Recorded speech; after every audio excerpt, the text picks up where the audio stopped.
दोस्तों आज इस वीडियो में हम बात करेंगे भारत में फार्मर प्रोड्यूसर कंपनी का जो इतिहास है और विकास है, क्यों इसकी आवश्यकता पड़ी, इन सब चीज़ों पे बात करेंगे दोस्तों, क्योंकि ये बहुत जानना जरूरी है। सबसे पहले एफपीसी के बारे में कि ये कहाँ से इसकी उत्पत्ति हुई है।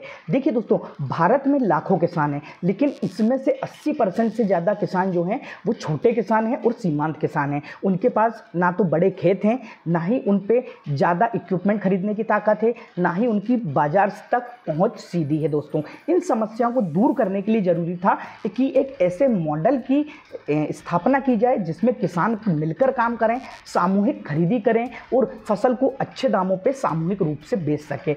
इस विचार से जन्म हुआ है दोस्तों फार्मर प्रोड्यूसर ऑर्गेनाइजेशन का, और एफपीओ का सबसे सशक्त रूप जो बना फार्मर प्रोड्यूसर कंपनी बना। दोस्तों अब हम बात करते हैं कब और कैसे एफपीसी के कानून जो हैं वो आए हैं। देखिए, सबसे पहले 2002 में कंपनी अधिनियम 1956 के अंतर्गत एक महत्वपूर्ण संशोधन करके फार्मर प्रोड्यूसर कंपनी के को जोड़ा गया। दोस्तों, किसानों को कंपनी के रूप में व्यवस्थित करना ताकि वे प्रॉफिट के साथ साथ अपने हितों की खुद रक्षा कर सकें, इसलिए इसे 2002 में कंपनी अधिनियम 1956 में शामिल किया गया। बाद में कंपनी अधिनियम 2013 में प्रोड्यूसर कंपनी को और स्पष्ट रूप से परिभाषित किया गया। इसके बाद कई संस्थाएं एसएफएससी, नाबार्ड ये सामने आई जिन्होंने एफपीसी को बनाने और उनके संचालन के लिए महत्वपूर्ण भूमिका अदा करी है। दोस्तों 2011 तक इंडिया में बहुत कम ही एफपीओ थे, लेकिन 2014 के बाद बहुत से एफपीओ बने हैं।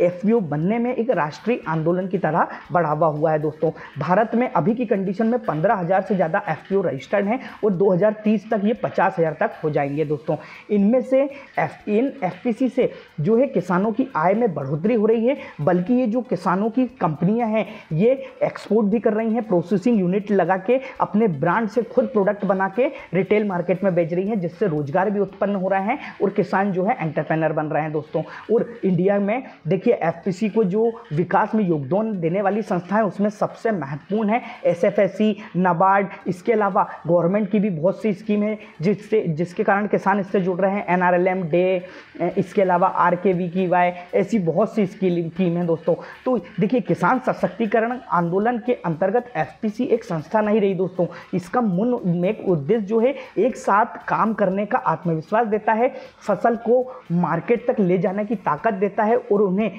लाभ के हिस्सेदार बनाता है। मतलब जो उनकी फसल है उसका मूल्य तो उन्हें मिल ही जाता है, साथ में कंपनी को जो लाभ होगा उसमें भी वे ही कंपनी के लाभ के भागीदार रहेंगे, क्योंकि ये मेन शेयर होल्डर ही कंपनी के मालिक होते हैं। दोस्तों, तो एफपीसी का इतिहास और इसका विकास, तो जब अगली बार आपसे कोई पूछे तो बोलना ये एफपीओ एक क्रांति है जो किसानों को मालिक बना रही है। अगर आपको यह जानकारी पसंद आई हो तो इस वीडियो को लाइक करें, अपने गांव समूह और एफपीसी से जुड़े लोगों के साथ शेयर करें। साथ में एफपीओ से रिलेटेड कोई क्यूरी हो, एफपीओ रजिस्ट्रेशन के लिए, कंप्लाइंस के लिए, तो व्हाट्सअप करें 9755 022 055 पे। दोस्तों धन्यवाद।